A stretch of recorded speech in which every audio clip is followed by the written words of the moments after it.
Like I said, my talk is Attacker Tools and Techniques Using Backtrack. I think the last InfoSec Security Summit, they mentioned that a lot of people were interested in pen testing techniques, so I figured I would just walk through one of these boot to root systems, and hopefully by the end of it we can get to actual root. So who am I? I am the latest member of TrustedSec. If you're not familiar, it's a security company. Started about 8 months ago with David Kennedy. I have about 13 years experience in IT and security. I was administrator for many years, Active Directory, group policy, SMS, SCCM, a lot of infrastructure management. Moved into blue team, gateway, antivirus, intrusion protection, vulnerability management, that type of thing. You see I have a couple certifications. The biggest one there I'd say is the OSCP. If you guys have the opportunity, I would highly suggest taking the pen testing with Backtrack course. It's one of the the funnest courses you'll ever take. You'll learn so much more than I can show you here today. I maintain a blog at e-spawn.com, and although it hasn't been updated too much since I had a baby this last year, I hope I'll get back to it again this year. And you can follow me at Twitter at Spoonman1091. I mean, you can't work on just 3 hours of rest like Dave? No, I have no idea how he's alive. He never sleeps. I don't know how he does it. So what is boot to root? These are systems that are vulnerable by design, right? They're systems built with vulnerabilities specifically built by the community for the community for us to hack to our heart's content and practice our tools and techniques and hopefully get to root. And the first place I learned about these are on Got Milk's blog here. He's got quite a collection of these boot to root systems and video demonstrations as well as text walkthroughs of multiple different ways you can exploit a lot of these machines. I highly recommend checking that out. And just a couple months ago he started a site called VulnHub, which he took all of these boot to root systems that he had collected, put them up on a website, and made it so the community could submit their solutions to some of these systems and share with everybody. So the one we're going to walk through is called PwnOS version 2, built by I2TB, and you can download it at pwnos.com if you're interested in hacking on it yourself. So I'm not much of a slide guy, so let's just get into the demo.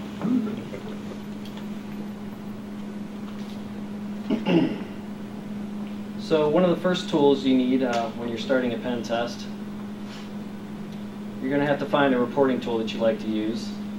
There's a couple in here in the evidence management section here. I like to use Keep Note. And you see I have a bunch of boot to root systems here I've taken notes on. And usually, I'm not going to walk through the whole thing here while we're doing it, but I usually just run an nmap scan. Every port I connect to, I'll just put different sections here for everything I hit. And also, if you see down here, I have screenshots you can also paste in there. And what I use for that is this Shutter program. That's not built into Backtrack, but it's easy enough to install. Just do an apt-get install Shutter, and it's installed for you. So now that we got that out of the way, when you extract the PwnOS VM and you start it up, there's a text file in there that tells you what IP subnet this machine's on. So I already know it's on 10.10.10, but I'm just going to show you, if you didn't know, there's a tool called NetDiscover, and you can discover a range, .10.10.100, or let's do .0/24. And this just does a quick ARP scan of the network, and we see here the one we're looking for is this 10.100. If you're not familiar with Nmap, there's another ping sweep you can do with Nmap. Same type of deal here, 10.10.10/24.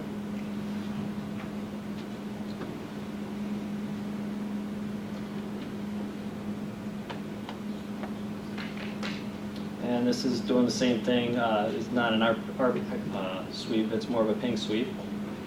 But we see we have our 10.10.10.100 system here again. Now, a quick shortcut in the console, if you do Control-Shift-C, you can copy that address in there. Let's do another nmap. Usually do, if you're internal and you want it to be a little faster, you can do a T4. Default is a T3, just how long it waits for port to respond back. I'll do a capital F for a fast port scan, just to get a quick hit scan on ports that might be listening. So you can start hacking on these ports that you know are listening. And then you go back and run a scan on the full range while you're hacking on the other things. So fast port scan with a -S, capital V, so it'll capture any banner grabs so you can get versions of the services listening. And we'll do Control-Shift-V to paste our system in there, IP in.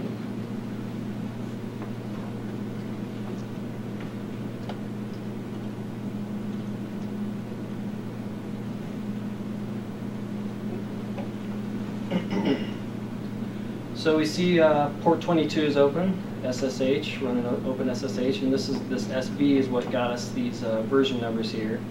And port 80 is listening. We have Apache HTTP version 2.2.17. So the most interesting one here is this Apache one. So let's just open up a browser and see what's on there.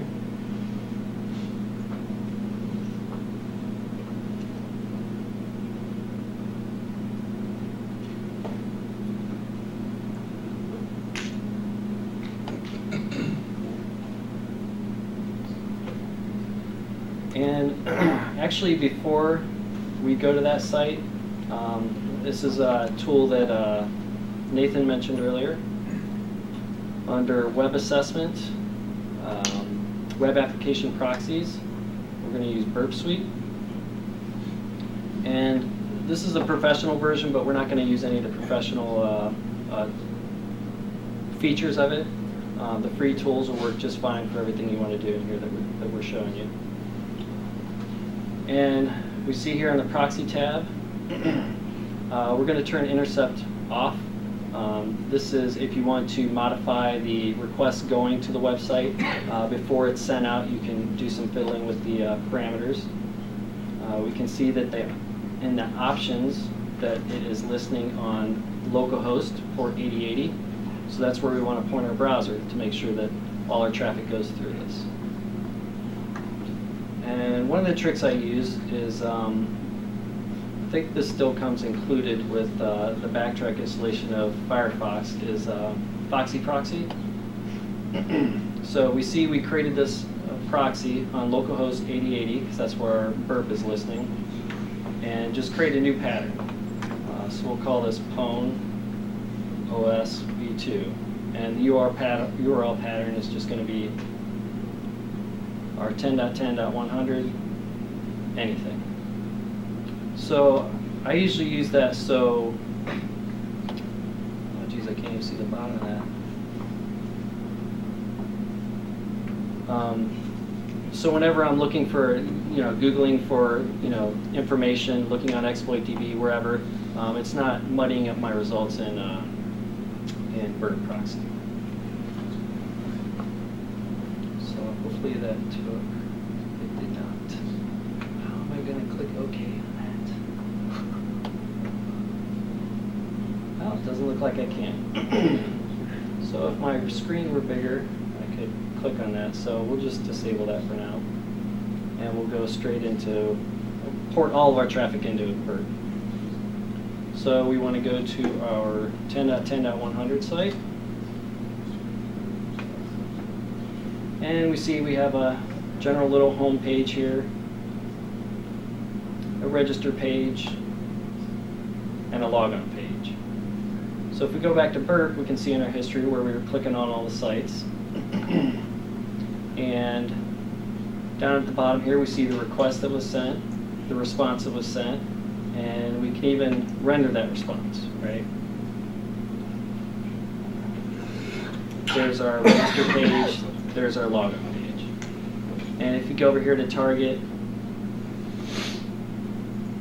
you can see all the resources as well. So one of the things we try to do when we see a logon page is try some simple usernames and passwords, right?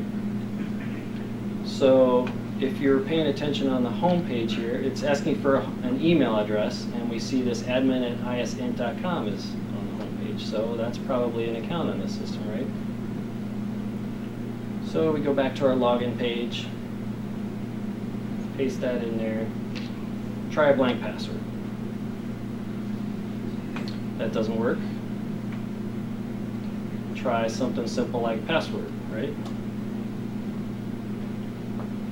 That doesn't work. So one of the things we can do with Burp Proxy, we go back to our history here, we see one of our login attempts. Let's look at the raw request and the parameters, and we see there's the email we entered, there's the password we entered. Oops. If we right-click that, we can send this to intruder and look at the positions. These are all the positions that it automatically highlights for you. We can clear all these. The only one we're worried about is the password. So we're going to put in a list of different passwords and just have it iterate through all those. You know, leaving the email the same, the submit the same, the submitted. So we go to payloads, and we load a word list. There's one that comes built into Backtrack. And by the way, all the tools in Backtrack are organized under the pen test directory. So if you go to passwords,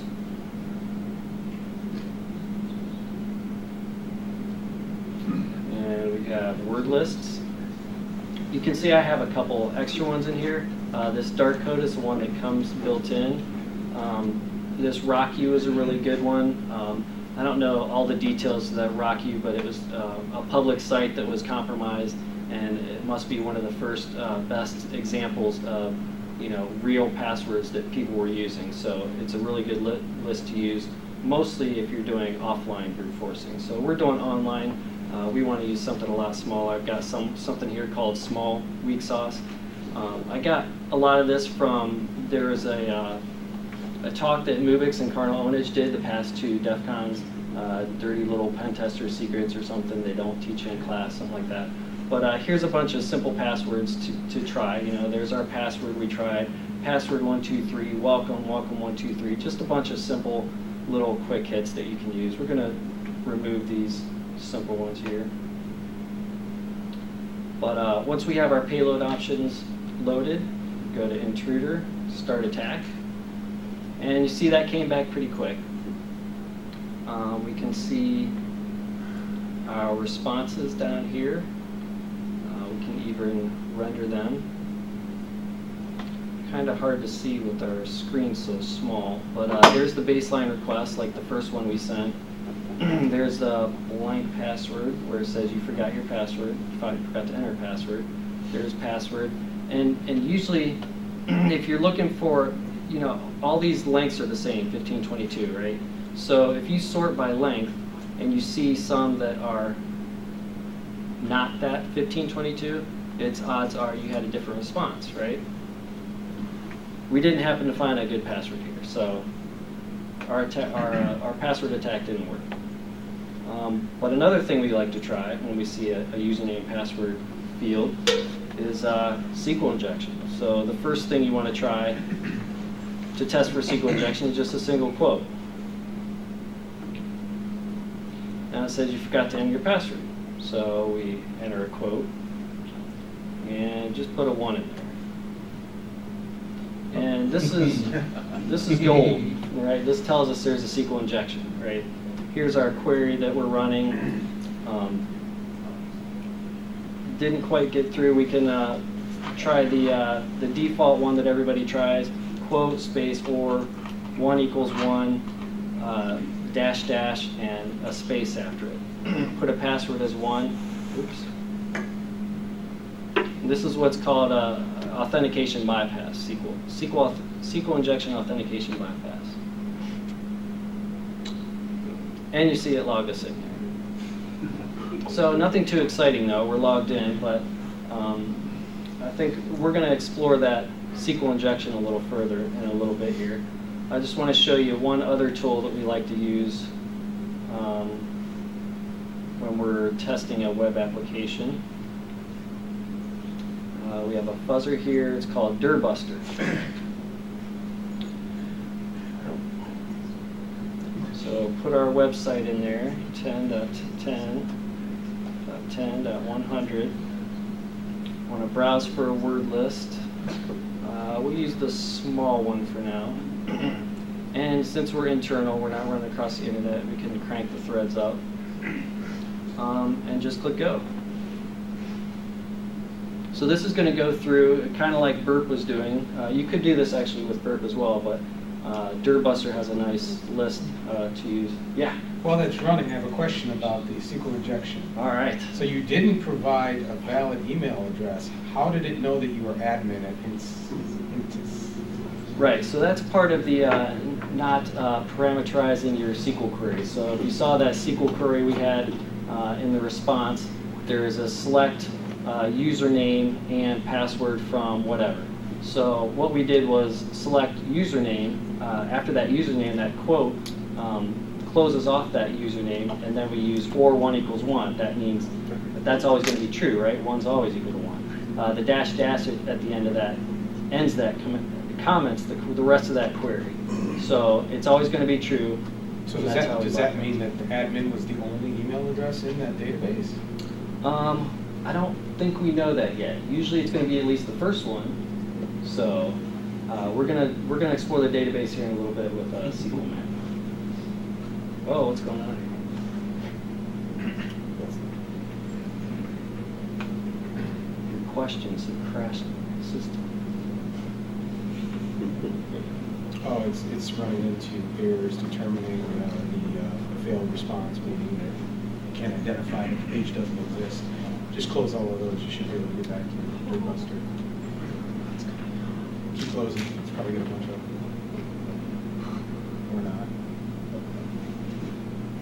Usually there's Man. It's you got to be able to stop it, and you're not going to be able to get back to it because your screen's too small. You got to be able to pause your.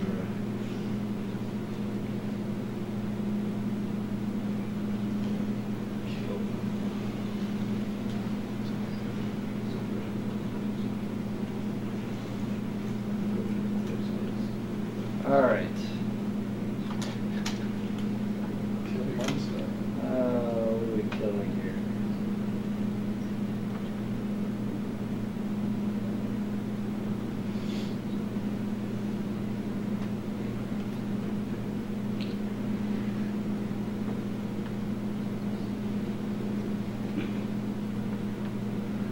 Total loss for DIRBuster.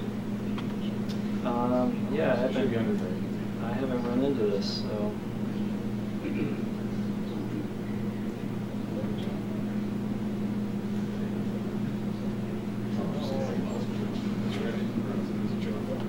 All right.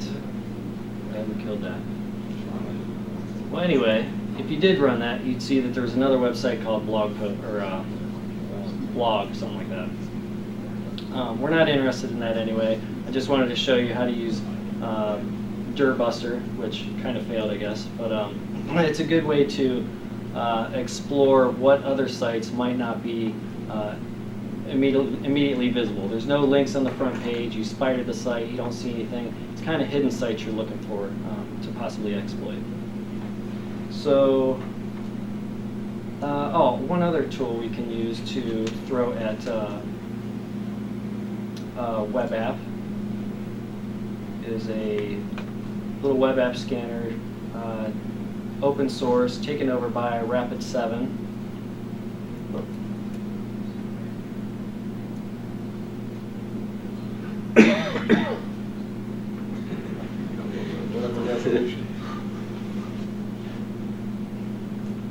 Scanner.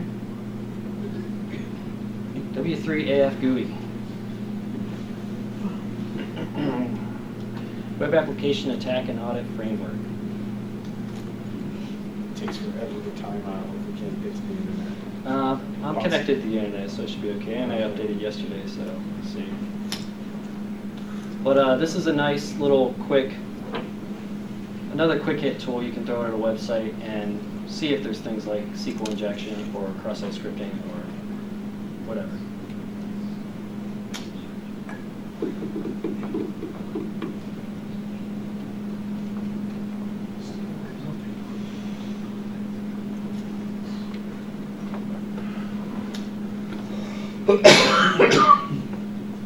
It's like a full minute. No, why is it hanging? I have internet access. You can't get to the page. You can't get to the SPN site. Maybe they have access or something.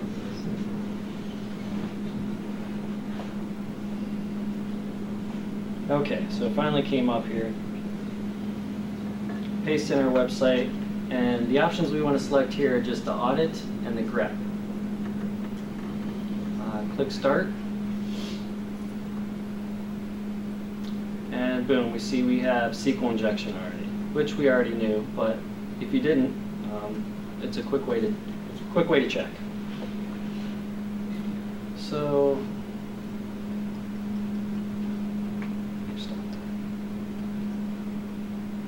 Go back to your scan. here. All right, so we know there's a SQL injection, and one of my favorite tools, and obviously Anonymous's favorite tool to use, is SQL Map. And it is under Pen Test, Database, SQL Map. And it's a Python script. It's executable. So we just run that to get the options, and we see here you can use -H for basic help or -HH for advanced help. We'll do both. H shows you the basic options you want to run. Enter the URL or Google Dork, the data, the cookie.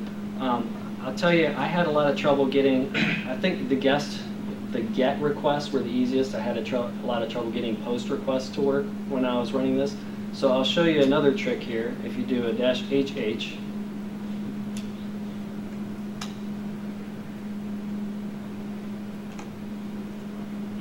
you see here this -L option will parse your burp proxy logs. So if we go back to burp, look in our history, this was our original password logon request, right? If we right-click that, let's go back to the raw data. Right-click the raw data, copy to file. We'll just copy to our temp directory.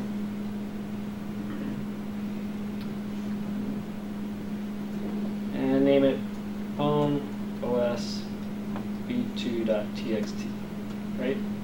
Already exists, that's okay.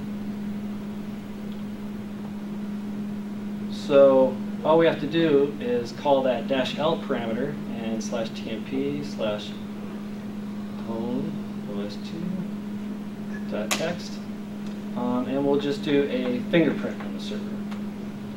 And you see here it's going to, it sees the post data that we sent, and it asks if you want to test this. Just hit enter for yes. And you see it finds the email parameter. It's going to try to do a SQL injection on the email, which is actually where we found the SQL injection. And you see it worked here. We're running MySQL less than or equal to 5.1.12 and less than 5.5.0. So we know it's running MySQL. We know the parameter email is injectable. So to make our queries a little quicker, we just do a p email for the parameter that we're going to inject. And we do --dbms equals MySQL. And if we go back up here to our help, there's a lot of fun things you can do. You can enumerate the current user that the database is running. Is it a DBA? Users, passwords. So let's just dump users and passwords. Oh, I forgot one thing. Since we have our query up, we know the injections there and everything. Another thing we can do is decrease the verbosity to 0 and put a -- batch at the end of it so we don't have to keep clicking yes, right? So we do users - passwords. Is it users or user or users? Users, thank you. And you see it enumerated some users there, Debian - sys maintenance root. And it automatically tries to run these hashes through an offline brute force on those hashes. Problem is we see no clear passwords found, so boo for us.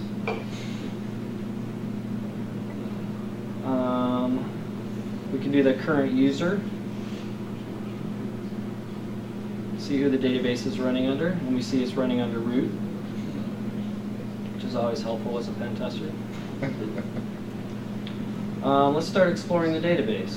So let's look at the DBs. And we see we have 3 databases there: CH16, Information Schema, and MySQL. So let's look at this CH16. And we want to enumerate the tables. We see we have a users table. So we select the user table and just do a dump on it. Users. Thank you. And you see it found this admin at isints.com, and it found a hash and it's trying to crack it. And it wasn't able to find any passwords.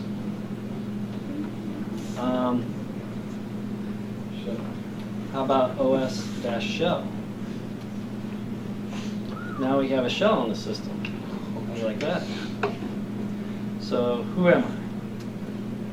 www-data. What directory are we? /www. Now this shell is a little bit restrictive. All we're doing is sending commands to the web app and getting the results back. So one of the things we would want to do is try to break out of that shell into something a little more useful. We want to see what tools we have. Do we have NC installed? We do. Netcat, bin, NC. Let's see if we have Python installed. And we do user bin Python. So one of the sites I go to here, Pentest Monkey has a reverse shell cheat sheet. So if you ever get command execution on a system, you can run these one-liners and it'll throw a shell back to your system. So let's try this Python shell here.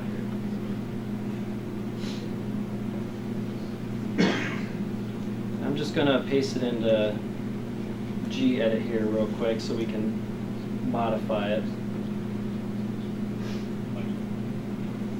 So we want to change this IP to our local IP. This is where it's going to send our shell back to. So we're at 10.10.10.128. And it's not really important here, but normally as a habit, most people try to use 443, especially if you're going through a firewall, a DMZ. Everybody lets 80 and 443 out, right? So we copy that command. Go back to our shell. If you do a Control-Shift-T, it'll open a new tab. We want to open a netcat session. We want to listen, verbose, on port 443. So we're just listening for a shell to come back to us. Paste that command in there. And hopefully we get a shell thrown back to us. And here we have it. Who am I? www-data, present working directory, change to root. Now the trick is getting root or privilege escalation, right? Back to Got Milk's blog, he has a nice little write-up of basic Linux privilege escalation commands you can run. So you can go through all these. I'm going to post these links at the end in the references. But one of the things I like to do is just search all PHP files for the word pass, looking for passwords. So let's do find / looking for all star.php. We're going to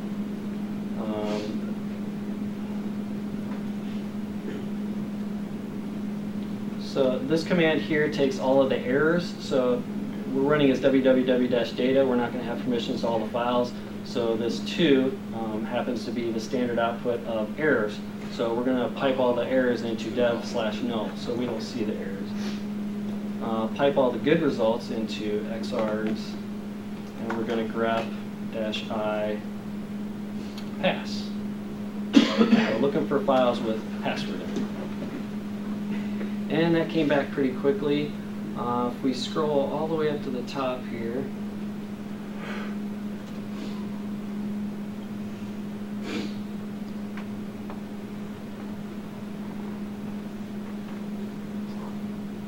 we see a couple files here. Let's copy this one here. Control-Shift-C.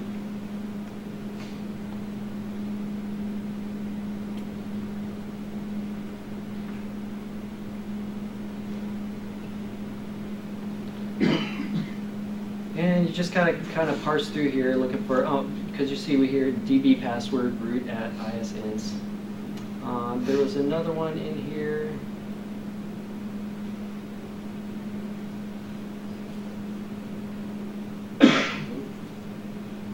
Did you guys see it? Right here is another one. /var www.msqli_connect. TV password, good day. Yep. Hopefully. We'll see. So let's try this first one here.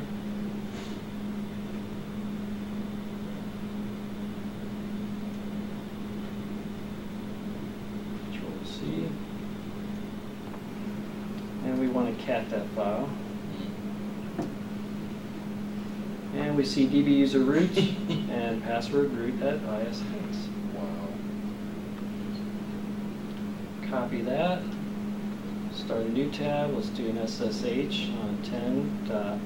We'll do root at 10.10.10.100.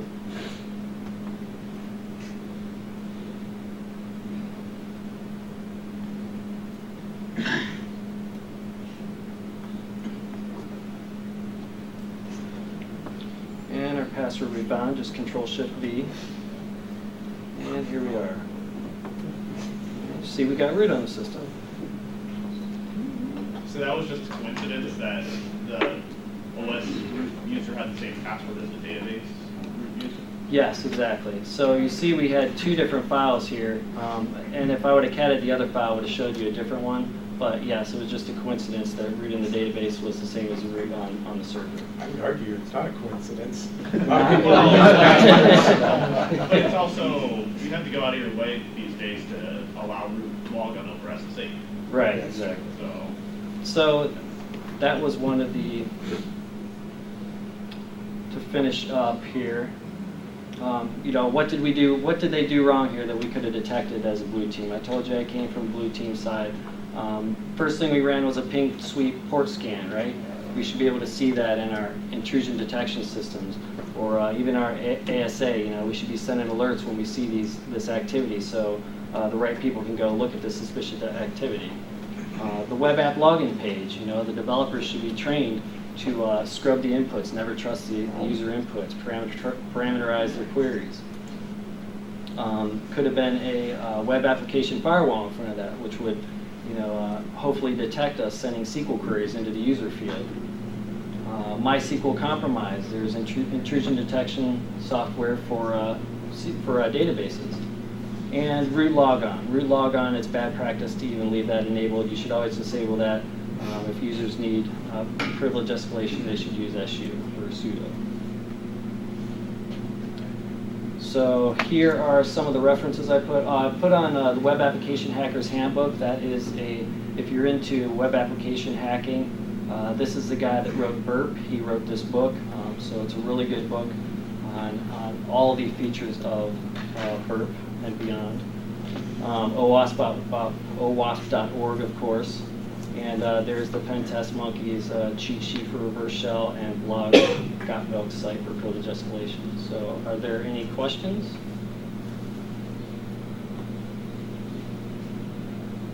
All right. Did you guys need that link? Any? Everybody got it? All right. Thanks for your time. Here's my contact information.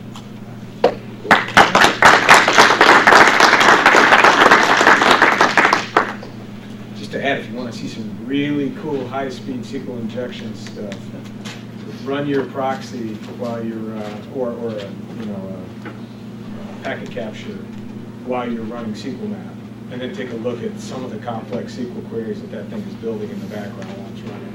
That's why an automated tool for SQL injection is a must.